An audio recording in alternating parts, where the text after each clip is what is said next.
Hello everyone, welcome to जनित IAS. 18 जुलाई के current affairs को आइए डिस्कस करते हैं। इसमें फर्स्ट क्वेश्चन है, अंतर्राष्ट्रीय नेल्सन मंडेला दिवस कब मनाया जाता है? ऑप्शन 15 जुलाई, 16, 17 और 18। 18 जुलाई को हर साल अंतर्राष्ट्रीय नेल्सन मंडेला दिवस के रूप में मनाया जाता है। इसकी घोषणा संयुक्त राष्ट्र संघ के द्वारा की गई है। नोबेल पुरस्कार विजेता और दक्षिण अफ्रीका के पूर्व राष्ट्रपति नेल्सन मंडेला के जन्म दिवस के अवसर पर संयुक्त राष्ट्र के द्वारा ये दिवस मनाए जाने की शुरुआत 2010 से की गई है। 2010 से ये दिवस यूनाइटेड नेशन के द्वारा घोषित किया गया और तब से हर वर्ष 18 जुलाई को अंतर्राष्ट्रीय नेल्सन मंडेला दिवस के रूप में मनाया जाता है। जो योगदान भारत में गांधी का था, कमोबेश वही योगदान दक्षिण अफ्रीका के अंदर नेल्सन मंडेला का रहा है। 1994 से लेकर के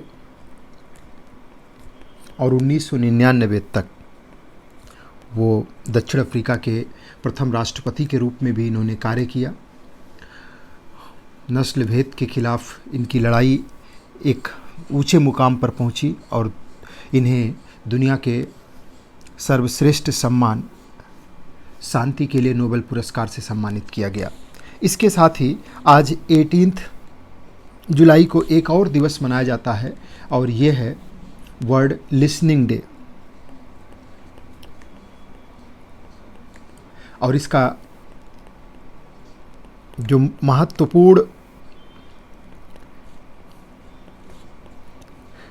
ऐसे लोग जो सुनने में सक्षम नहीं है, श्रवण दिवस के रूप में एक बहुत महत्वपूर्ण प्रक्रिया है सुनने की। और नेचुरल बहुत से लोग नेचुरली इसमें सक्षम नहीं होते हैं या किसी कारण से, उनके लिए। और उसके साथ ही इसका दूसरा आयाम भी देखा जा सकता है कि एक सुनना एक सबसे अच्छी विधाओं में से एक मानी जाती है कि सुन करके ही हम सारी चीज़ों को सीखते हैं, अपने अंदर हम सुन करके ही चीज़ों के ज़रिए बदलाव लेकर के आते हैं। नेक्स्ट क्वेश्चन है, राष्ट्रीय विधिक सेवा प्राधिकरण नालसा, इसकी स्थापना कब हुई? 87 में, 1990 में, 95 में और 1997 में। तो इसकी स्थापना 5 दिसंबर 1995 को की गई। राष्ट्रीय विधिक सेवा प्राधिकरण, नेशनल लीगल सर्विस अथॉरिटी, इसको पूरा नाम है इसको नालसा के नाम से जाना जाता है।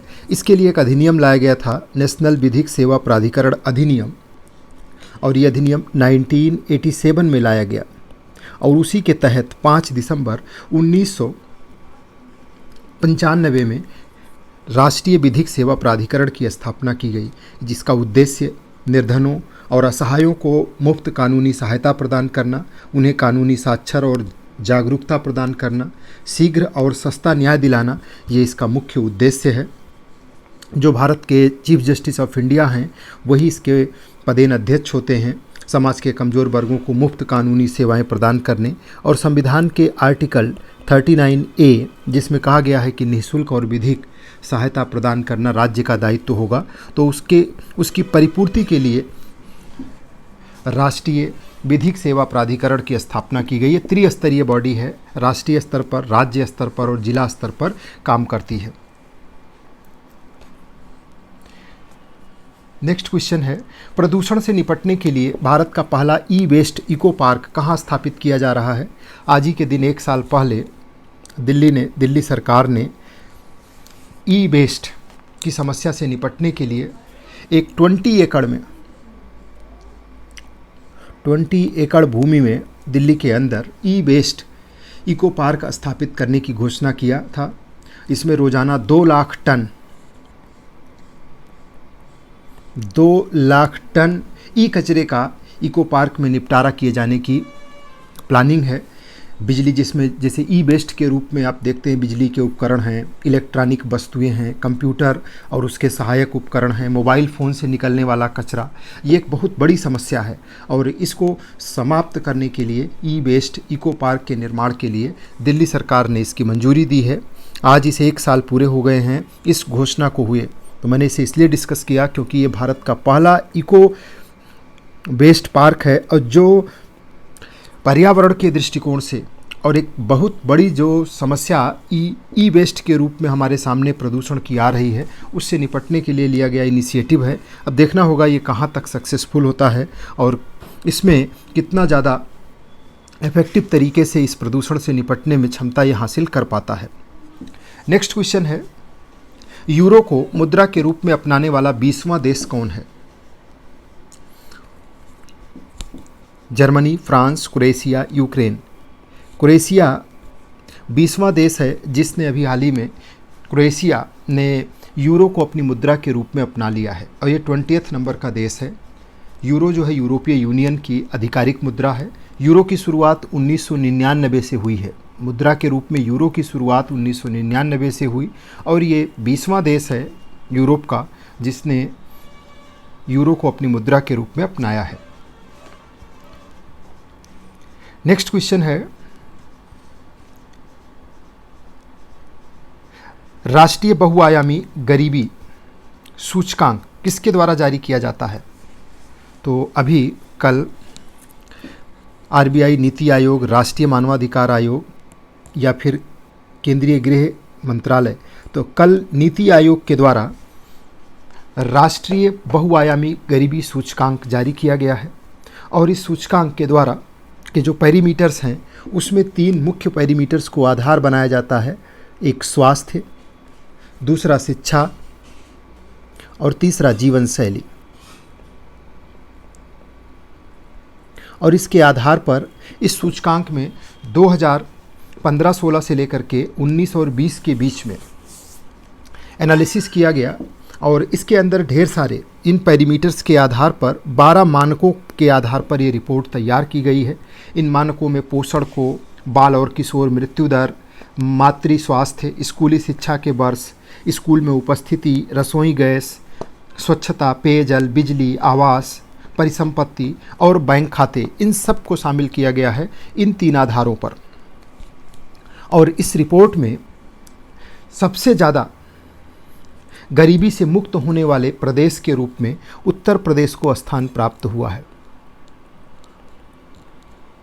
उत्तर प्रदेश भारत का वो फर्स्ट नंबर का प्रदेश है जिसने इन 2016 से लेकर के 2019-20 के बीच में सबसे ज़्यादा गरीबी से मुक्ति प्राप्त किया और सरकारी योजनाओं में इसने अपने आप को सबसे ज़्यादा सुधार के स्तर पर रखा है।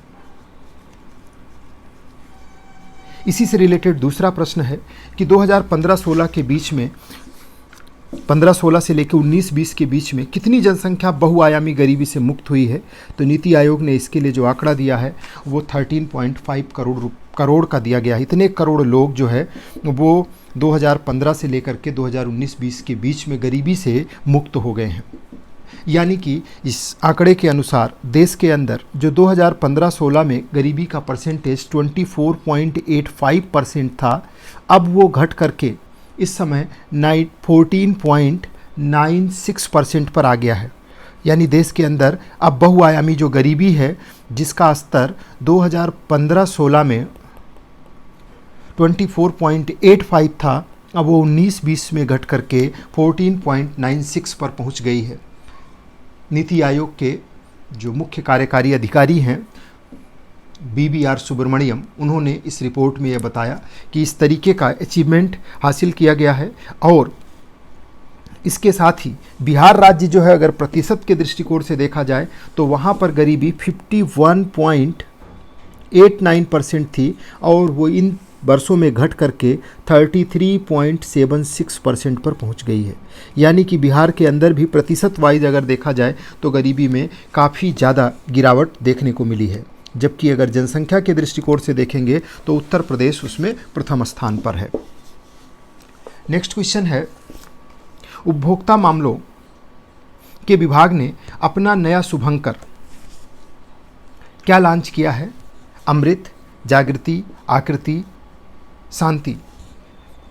तो उपभोक्ता मामलों के मंत्रालय के विभाग ने अपना नया शुभंकर जागृति अभी इसको जारी किया है और इसका उद्देश्य है कि जो उपभोक्ता हैं उनके अधिकारों के बारे में जागरूकता पैदा करना और जागृति को एक सशक्त उपभोक्ता के रूप में पेश किया जाएगा जो उपभोक्ता अधिकारों के बारे में जागरूकता फैलाएगी और उपभोक्ताओं की समस्याओं का समाधान करेगी। नेक्स्ट क्वेश्चन है, अपनी इंटरनेट सेवा शुरू करने वाला भारत का पहला राज्य कौन सा है? तो आज ही के दिन 1 साल पहले केरल ने अपनी खुद की इंटरनेट सेवा को प्रारंभ किया है। केरल देश का ऐसा पहला और इकलौता राज्य बन गया है जिसके पास अपनी खुद की इंटरनेट सेवा है। केरल सरकार ने अपने स्वामित्व वाली केरल फाइबर ऑप्टिक्स नेटवर्क, जिसको केफोन के नाम से जाना जाता है, नाम से एक सेवा की शुरुआत किया। इसके जरिए पहले चरण में उसने 14,000 परिवारों को मुफ्त में इंटरनेट सेवा प्रदान किया है। तो अपनी इंटरनेट सेवा शुरू करने वाले राज्य के रूप में केरल पहला है भारत का राज्य। नेक्स्ट क्वेश्चन है, कृषि व्यापार को बढ़ावा देने के लिए प्लेटफॉर्म ऑफ प्लेटफॉर्म्स नामक पहल किस मंत्रालय के द्वारा शुरू की गई है? स्वास्थ्य मंत्रालय, शिक्षा मंत्रालय, कृषि एवं किसान कल्याण मंत्रालय या ग्रामीण विकास मंत्रालय? तो ये पहल है कृषि एवं किसान कल्याण मंत्रालय की। इसका उद्देश्य जो ई नाम पोर्टल है उसके साथ ही इसको प्लेटफॉर्म ऑफ प्लेटफॉर्म्स को जोड़ा जाएगा और इससे कई बाज़ारों, खरीदारों, सेवा प्रदाताओं तक किसानों की डिजिटल रूप से पहुंच बढ़ेगी, जिससे कि जो मूल्य खोज तंत्र है, गुणवत्ता के अनुरूप मूल्य प्राप्ति में सुधार के उद्देश्य से ये व्यापार लेन देन में काफ़ी पारदर्शिता लाएगा और इसके माध्यम से किसानों को अपनी उपज अन्य राज्यों में भी बेचने की सुविधा प्राप्त हो जाएगी। जहां अच्छी कीमत मिलेगी वहां पर किसान अपनी फसल को बेच पाएंगे। हाल ही में 19वीं अखिल भारतीय विधिक सेवा प्राधिकरण बैठक कहां आयोजित की गई? नेशनल लीगल सर्विस अथॉरिटी जो नालसा है उसकी बैठक आयोजित की गई है और ये अभी हाल ही में लास्ट ईयर जयपुर में की गई थी जो 18वीं थी, और जो 19वीं अखिल भारतीय विधिक सेवा प्राधिकरण की बैठक है इसको श्रीनगर में इस बार इस बैठक को संपन्न किया गया। 9 नवंबर को हर वर्ष राष्ट्रीय विधिक सेवा दिवस के रूप में मनाया जाता है। राष्ट्रीय विधिक सेवा दिवस के रूप में हर वर्ष 9 नवंबर को मनाया जाता है और ये बैठक हर साल संपन्न की जाती है। लास्ट ईयर ये जो बैठक थी ये जयपुर में हुई थी और इस साल ये बैठक श्रीनगर में संपन्न की गई है। समाज के कमज़ोर वर्गों को मुफ्त कानूनी सेवाएं प्रदान करने के लिए, विवादों का सौहार्दपूर्ण समाधान करने के लिए, लोक अदालतों का आयोजन करने के लिए, इन सब में क्या क्या सुधार है, क्या समस्याएं हैं और किस तरीके से उसका निराकरण किया जा सकता है, इस संदर्भ में देश के अलग अलग हिस्सों में हर वर्ष अखिल भारतीय विधिक सेवा प्राधिकरण की बैठक का आयोजन किया जाता है। इस अंक में इतना ही। धन्यवाद।